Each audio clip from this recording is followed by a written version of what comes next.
Cognitive development refers to the progressive and continuous growth of perception, memory, imagination, conception, judgment, and reason.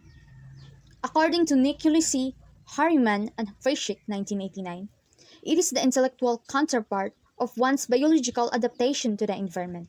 This means that giving a child an intellect is most essential part of adaptation. To gain a lot of information in our environment, that was cognitive development is. It is also involves the mental activities of comprehending information and the process of acquiring, organizing, remembering, and using knowledge by Owen 2008. As what I have said, cognitive development is a process in which the child gain a lot of information as well as memory and have a better understanding using knowledge. When a child grows, he or she can adapt any comprehending information and organizing some knowledge. Cognitive development is based primarily on four factors by Jean Piaget, 1954. These are maturation, physical experience, social interaction, general progression toward equilibrium. These four factors of cognitive development is the key in which Piaget described the learning process of a child. There are two aspects of adaptation process. These are assimilation and accommodation.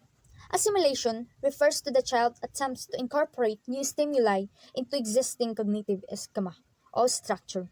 This means that assimilation helps the child to integrate new learnings. This strategy allows the child to integrate and organize new information and assists in development of categories. Assimilation also integrates new information and organize to develop child learning. Accommodation refers when a child encounters a new stimulus does not fit into his existing cognitive schema, whereby new schemes are developed to integrate the new information.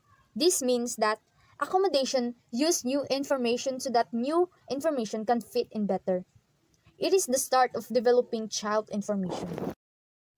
Children of similar ages responded in ways that were at the same time remarkably similar and yet remarkably different from adult responses and expectation. Likewise, children in different ages had their own characteristic way of responding, according to Labinowitz 1980.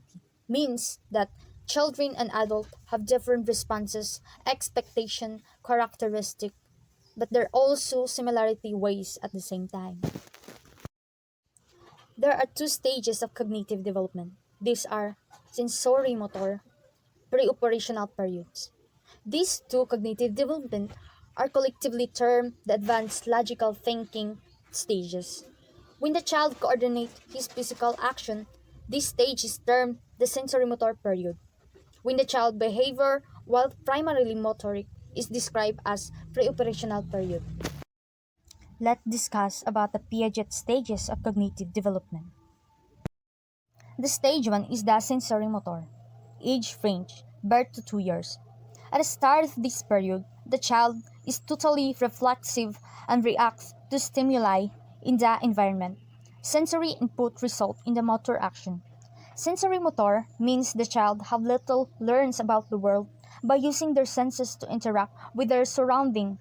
Example, seeing, touching, sucking, and feeling. Second, the pre-operational stage. Age range 2 to 7 years. In this stage, the development language and cognition are closely linked. The child's growing vocabulary and language skills allow for the development of complex play skills and the greater use of social language. Means pre-operational means the child cannot use logic of transform, combine or separate ideas. 3. The concrete stage, 7 to 11 years. At this stage progresses, the child begins to develop abstract thought and the ability to make rational judgment accommodation greatly increase here. Concrete means this the stage by characterized by logical operation such as conversation, reversibility, and allowing logical reasoning. 4 is the formal stage. Age range to 11 to 15 years. Here, cognition is fully developed. This person is able to consider multiple points of view when problem solving. Informal stage is also able to think abstractly and to understand the form or structure of a mathematical problem. That's all the Piaget stages of cognitive development. Next, let's discuss the Piagetian stages of the sensory-motor period, birth to 2 years of age. The first one is the reflexive stage, age range, birth to 2 months. Feature: a child with the environment purely through reflexes such as sucking, looking, or grasping. Second, primary circular reaction, age range 2 to 4 months. A child begins to coordinate sensory input, a new motor pattern. Example: making cooing sounds and sucking thumbs. Third, secondary circular reaction, 4 to 8 months. Input-output pattern or schema become more complex and internally focused.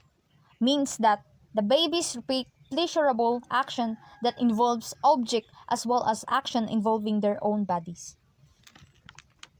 Fourth, coordinations of reaction, age range 8 to 12 months. Features: intentionally behavior is evident in this stage. A child will recognize that objects have particular qualities. These substages involves coordinating sensation and new schema. Example: a child may touch his or her thumb by accident and then later intentionally repeat the action. These actions are repeated because the infant finds them pleasurable.